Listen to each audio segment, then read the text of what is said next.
I never ever thought this would happen with it. And now when I sometimes sit and reflect and think, I was like, wow, that's crazy. For me, I'm just thinking about like, how can I learn so much from, Mm. this legend of a person? Podcasting doesn't have to be that full-time job. It can be something a coach can do on the side with a few hours every week because you got all this AI automation. Hi, and welcome to this new episode of my podcast debut.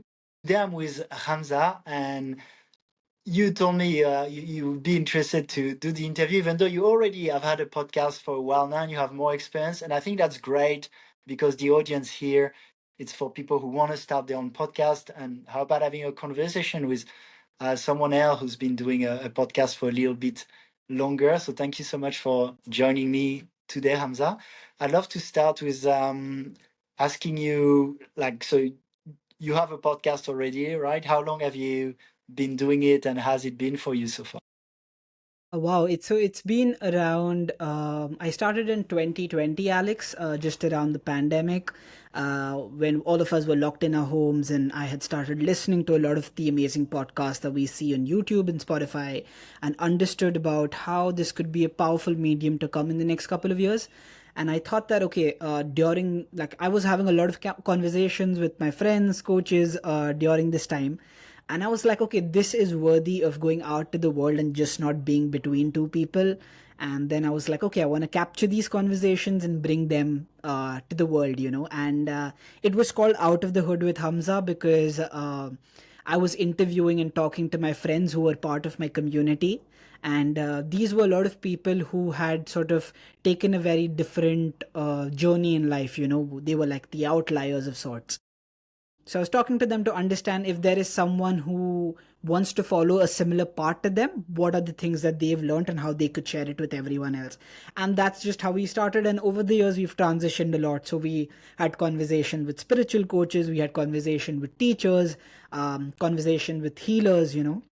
And just to spread the word of spirituality out there and tell people that there's so much that you see beyond this physical realm, and there's so much that you can learn, and kind of you can learn these powers, own these powers, and really make a great life for yourself. That was the whole point of doing it on Spotify and YouTube. Yeah, so it's been a 5-year long journey. There have been the ups and downs in the whole of it. So there have been months where I haven't done episodes at all, just because of work and other reasons. But whenever I got a chance or met someone interesting, I would always make sure to record something with them. That's how it's been. Mm. Amazing. I love that. And that's such a great way to start, is to already have these amazing conversations and feel, oh, we should have recorded that. And then you Mhm. actually do it and you put it out to the world. So that's, yeah, that's amazing. Has it been going? Like, what did you get from your podcast? What did it bring into your life? So this is like usually when I started podcasting and I started doing some master classes. So I would go to like schools and smaller institutions and teach kids about how to start their own podcast. Like it was also sort of something I used to help people out with. And this was one example that I always give whenever I went and I spoke to people. I said that what you can learn from a 1 hour long podcast talking to an expert or an individual, it's way more valuable than what you could learn from maybe a school session or a storybook or something like that, because you're in the same room with the person or in a live conversation like this, and this person is literally telling you their entire life journey.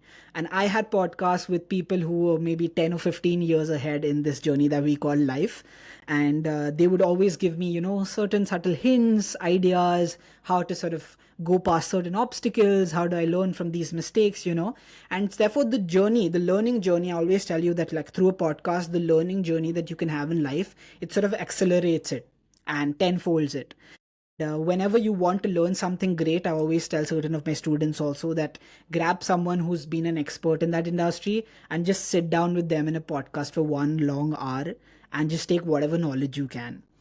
So Mm. for me, it's basically been a learning platform.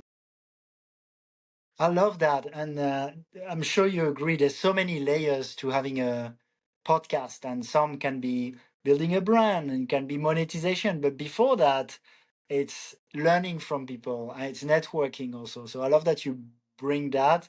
And even if it's just for that, learning from top experts, getting connected with these people is already like amazing, right? I feel I've learned so much from sitting down with some of the world's best health coach and some of the most successful business coaches and asking questions and having an hour with them. Well, if I were to go to them and be like, hey, do you want to have a Zoom call of an hour with me? They would not have time, or they would Hmm. ask me to pay a good amount of money. So that's like a nice Yeah, perk also of having a podcast. absolutely. How do you select your guests? Wow. So initially, I feel for every newbie podcaster, that's the number one question is how do I get my first guest on my show? And for me, I never thought too much about it. I would just like put the message out that I have a podcast. Are you interested in coming and talking about whatever you value the most in life? And I would have friends, family members, teachers, people I know from this journey of life just come and tell me that, okay, I want to talk about this topic. Or also a lot of friends who are building like their own companies or their own career and would want to just come as a mode of marketing or branding themselves. That's how we did it. But for me, one underlying decision maker always would be what is this person's journey like and what is it that they have done different from the crowd, whatever it might Mm. be. So I know so many friends who were entrepreneurs and then became healers, or certain teachers who decided to take a very different path towards education, or someone who's been a leader in sales. So a lot of different people, but always in every conversation a common factor was them being grounded with spirituality in some way. That's a deep realization, and I think that's the reason I also got attracted to doing a podcast with them. So that Mm. was basically how I found my initial guest and how I still do find my guest. Okay, awesome. Yeah, I love that. Yeah, I mean, I think it's good to be. That's what I usually do with my podcast coaching is to be clear on your goals because then guests can change, right? If you want to learn, for example, you might want to have specific experts, and actually the podcast is almost a pretext to spend an hour with that person, and then also publish it. And networking would Yeah, be one of these two. But then if you want to monetize or grow your audience, there can be different strategies. I know, for example, with the Light Leaders, my other podcast, my main podcast, I would say even, I can be quite strategic about, for example, if someone has a big following and they're willing to cross promote, I know it's going to be also good for the views and to grow the podcast. correct. So that's also the kind of things I take into account. And also the potential for maybe finding clients also through the podcast. Yeah.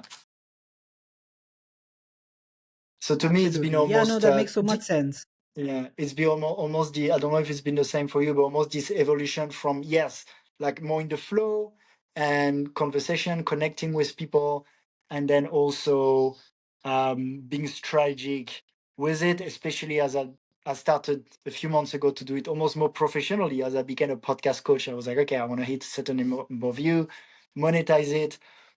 That's also why I started another podcast, which because it's really good to have a podcast where it's just easy, and if someone wants to come on the show, we do it, and yeah, so that's why I kept two, and also this one for me is very related to my coaching niche, which is something Hmm. that can be Okay. important if you want to monetize, versus my other podcast, the Light Leaders, where in terms of topics, I want to keep it broad. Yeah. Yeah, I think that was super smart Yeah. actually, because when I did come across and see and I saw that you were bringing people who want to sort of create their own podcast on the show. I think that's super strategic and very smart, because imagine someone who wants to do something and then you give them a first-hand experience of how it is to be on a podcast. It's like a no-brainer, right? So I think that was a very good decision and I really love the idea. Thank you. That's actually something I've been pondering about with. It's almost like there's two types of people that come and want to start a podcast. I feel there's one that want to do it more as a passion project and take that adventure in life, which is a beautiful adventure of, you know what, I'll have a podcast, I'll connect with all these people, and it's just going to take me on an adventure. And I love it. That's how I started. And there are also people who maybe would fit more in the box of like a coach, let's say, and want to be more intentional. Okay, I have that business and I want a podcast that's going to Hmm. get me leads and clients. And so for me, this one, I did it in an intentional way like this. And that's something that anyone can do also, is to have a podcast where they interview, for example, their the potential clients or ideal clients and spend some time with them. And in that case, also show them the podcast. So it is like double. But it could work also with, I don't know, if you were a health coach for CEOs, for example, it could be also a good Yeah. way to talk with CEOs about their health. Yeah. Yeah. I'd love to ask you also, Hamza, what would you say is your biggest success with your podcast? Wow. Yeah, so I never ever thought this would happen with it, and now when I sometimes sit and reflect and think, I was like, wow, that's crazy. So initially when I put the idea out and I started out, one of my first, like, I think in the first 5 episodes that I did, there was this sort of marketing team of another company that reached out to me and said that, hey, we saw that you have a Spotify podcast and you just started. And the funny part was they never asked about my views or like how many episodes I've done or whether I have any kind of credibility, right? Because if there's a big company or someone with a who's influential coming on your show, they expect you to have a particular amount of views or certain metrics that the show has met.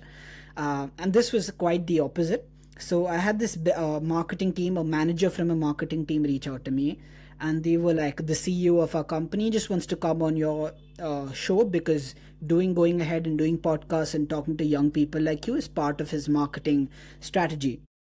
And I was like, wow. And at that time I didn't know much about the company. Now obviously the CEO is very like close friend and I know him very well, but that company is like 100 crores, and like super valued, like close to being like a unicorn of sorts. And Mm, now like I just can go back to my YouTube and see that there's that show there. I've not even repurposed it or put it out again, but if I have to, like, that could bring me a lot of views, just from the credibility of that person coming on the show. And that just happened initially when I had the thought that, okay, I want to do a podcast and I didn't think too much about how I'm going to monetize or what's the strategy. I just launched it, and within mm, a couple of days, they came to me and reached out. So when you get opportunities like that, it just kind of puts that confidence in your head that, okay, I'm doing something of value. And sometimes when you can't see it within yourself, other people around you do see it. mm. So that's just a message to potential podcasters that, okay, you're going to do it, like, be consistent because you don't know where the opportunities are going to come from when you start this channel. Amazing. Yeah, thank you, Hamza. It reminds me the last person I had just before you is he's got a huge company too, and but it was his first podcast, so it was interested. I was so excited about doing his first podcast, and at the same time, he's such an accomplished businessman. But we all have the things that are new to us and the things that we already master, and so it can be it's almost like sometimes as humans we think also things in terms of status, right? Someone has money, someone has this, has that, and having a podcast is can be can be quite a good status for people's perception. And so that's an interesting Yeah. one. I, I'd love to ask you, where do you see your podcast in 2 years from now? Wow. So a very important goal for this year is reaching like the 10K following mark on YouTube. That's very important to me because now most of my podcasts are video podcasts. And just a week back, we sort of were looking for studios where we could shoot, because for all the people that don't know, sometimes like when you do like an in-person podcast, like the budget is quite a bit. Like you got to like manage it out, budget the expenses because you have expenses even after recording, like, editing, creating like short form content from it, as you know, Alex.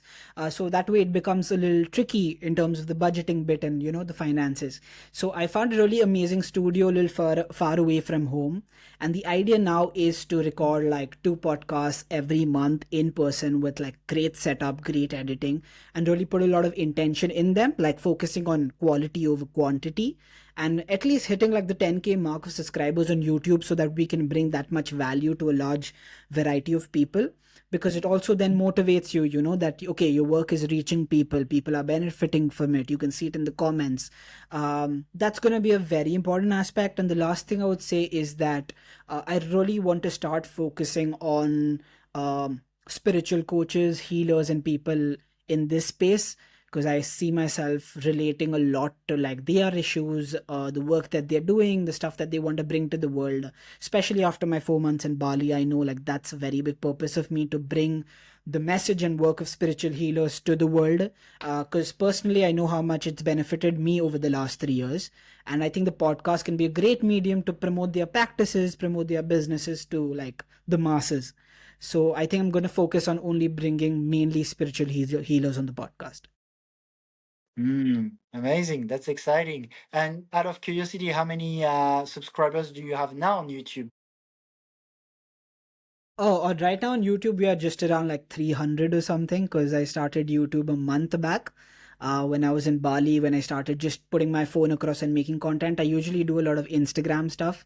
But yeah, it's gonna be a challenge, but consistency is the key. Right now, I'm like posting one video a day on YouTube, which is my own video. It's not a podcast. It's like basically me just turning on the camera and talking about a very important topic or something that's very important to me. And what I've seen studying other YouTubers is like consistency is important, and also we are kind of upgrading even in our equipment. So I just manifested like a DSLR for myself in 2025, and I like have it within like maybe just the start of the year, So just making sure that we use our resources correctly to create good quality content. That's the plan. Amazing. Yeah, I love that. That's really cool. And what? How much does it cost you to do it in person for an episode? Do you want to share? Yeah, for sure. So, the last costing or the estimate that I had from the studio that I was talking to, I wouldn't name the studio because maybe it's gonna cause a little problem for them. Maybe they have like a differential pricing and stuff for different people.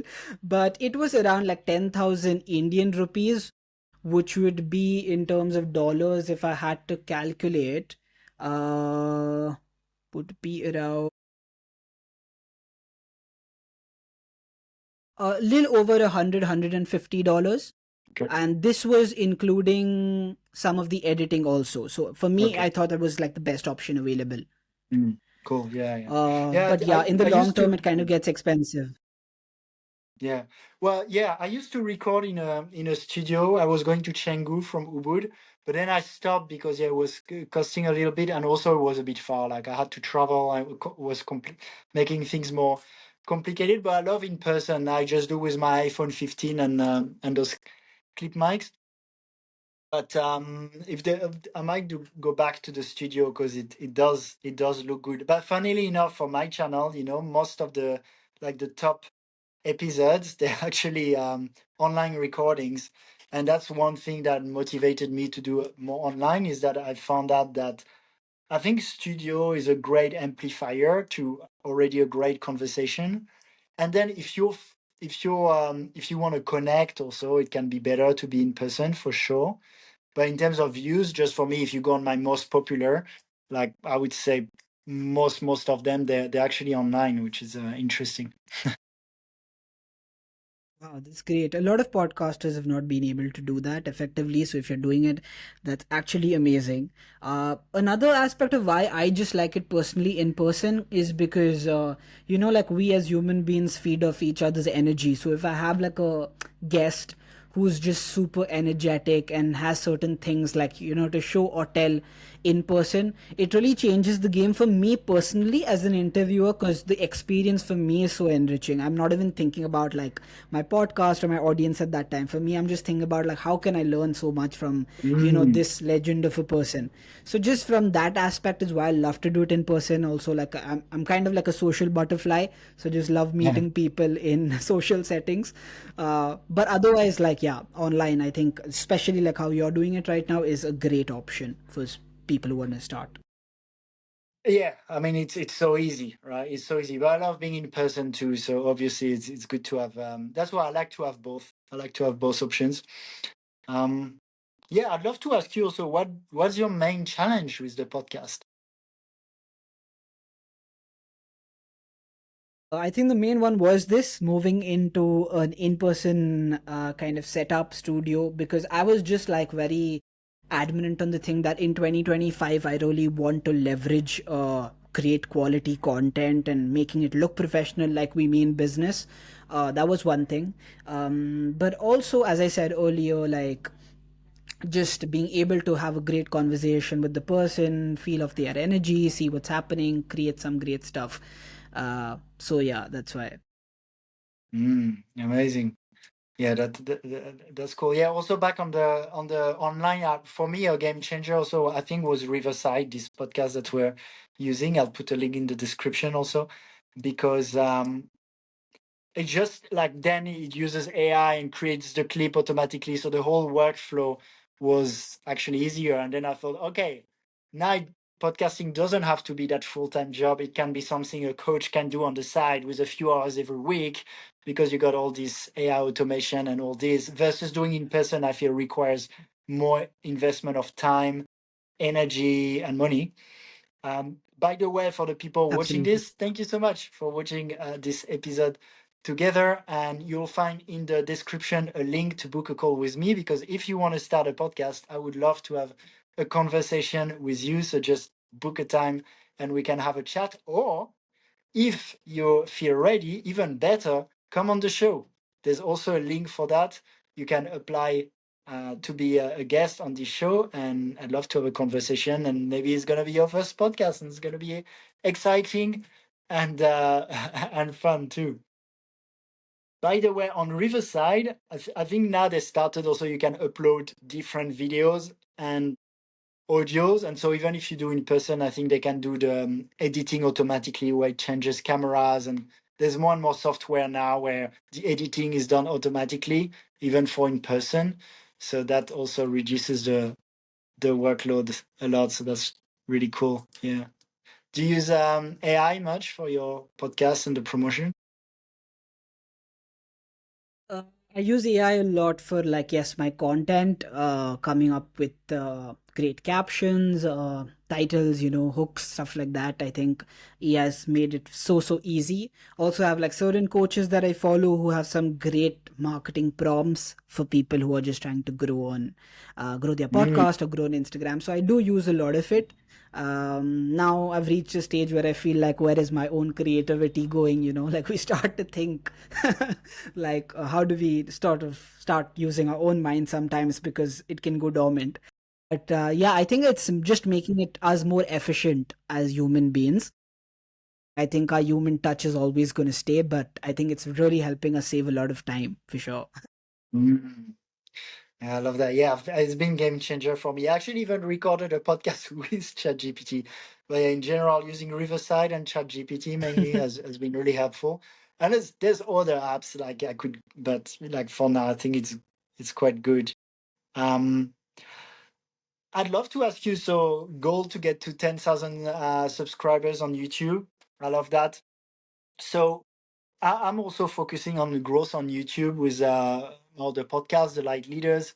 And some of the strategies I'm using is trying to have a um, thumbnail and title that creates that curiosity for people and that makes people want to watch. And then obviously it all starts with really good content, right? But after the good content, good thumbnail, title, and hook for YouTube, also having guests that have a big following where we can cross promote. So I especially leverage the collaboration feature on Instagram. So I especially if people have like 100,000 followers, all of a sudden the podcast and my face is also on their feed. So I love that.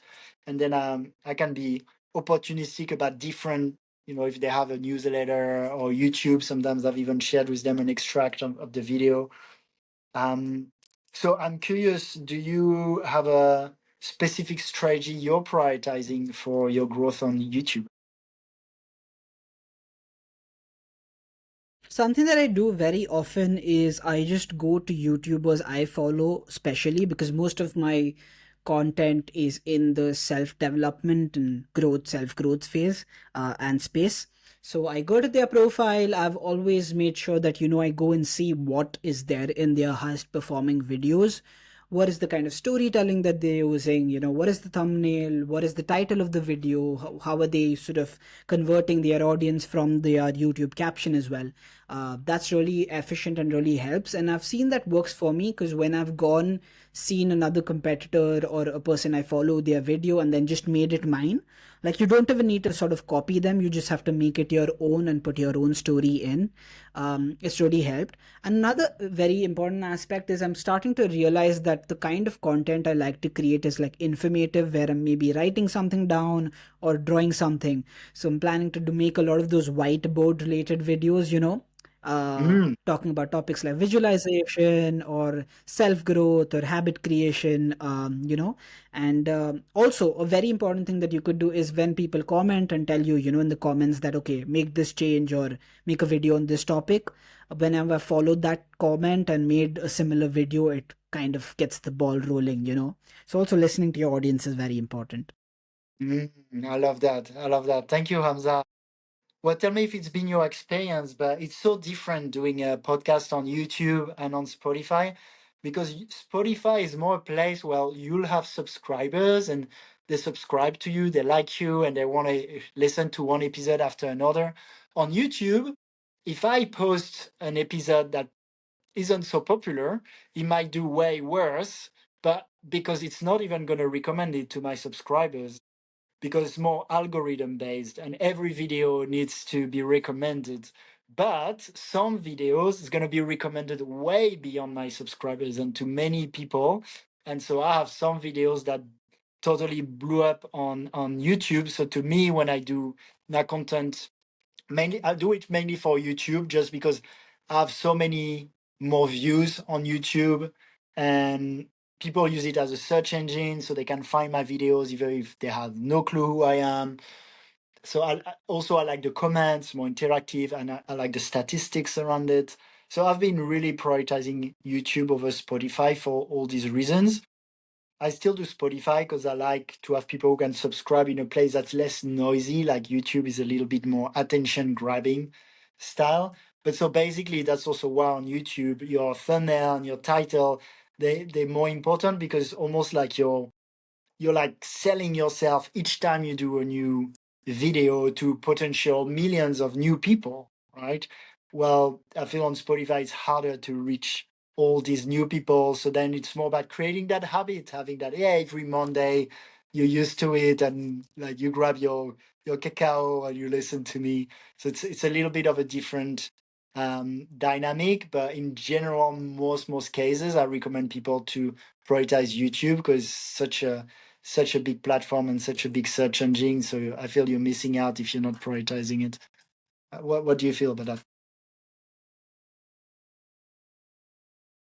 I think I absolutely agree with you on like most of the cases. Just for me, is the when I started it from Spotify, it was because there was a lot of ease in creating audio podcasts from home, and I didn't need a lot of equipment, just my phone and maybe a good microphone. Also, a very strong belief that I have, and I think it's kind of like a fact now, is that there is a very different kind of audience to audio podcasts on Spotify. Like a lot of people who don't want to watch a video like on YouTube and maybe just listen to the podcast when they're doing something else or are at the gym. Like I'm one of those people who listens to Spotify audiobooks or podcasts and stuff like that, when I'm doing other things. For an audience like that, maybe YouTube is not the best, and therefore I always make sure to post it at least in both the places. So like my Spotify audience has something to listen to, and then someone is there to watch stuff on YouTube, so just like Mm. doubling it down. But otherwise, I I, 100% agree with you, Alex. Like whatever you said is like on point. mm. I love that, and actually, that's why I always recommend to still post on Spotify. Is like a typical behavior, which would be really my behavior, is I would find maybe a podcast on YouTube. Maybe I'll watch one or two videos and I'm like, okay, I like that person. And then they're also on Spotify. I'll subscribe on Spotify too. And then when I catch the plane 2 months later, I'm like, oh, what's his latest podcast? So I think it's good to be on both. And also it's interesting, like there's a bit of an overlap between podcasts and YouTube channels. So even in my coaching, I help conscious leaders start, grow, and monetize a podcast and YouTube channel. because when you talk about even the videos you do on YouTube where you speak, to me it feels it's still inside the category of podcasting, because podcasting is not just with guests, it can be solo episodes, right? And then whiteboard is kind of still podcasting because it's not very edited. So to me, if you speak and it's not very edited, I could still put it there, but it's not so clear anyway. So that's why I say podcast and YouTube channel. Yeah. Yeah, well, thank you, brother, for coming here. And I think it was a really insightful conversation. And I hope the viewers liked it too. If you're viewing this and you're still there, thank you so much for yeah, being here. And I love to hear from you. So you can drop a comment. What did you learn from this episode? Do you have any questions? I read all the comments. I reply to all of them on the below in the YouTube video.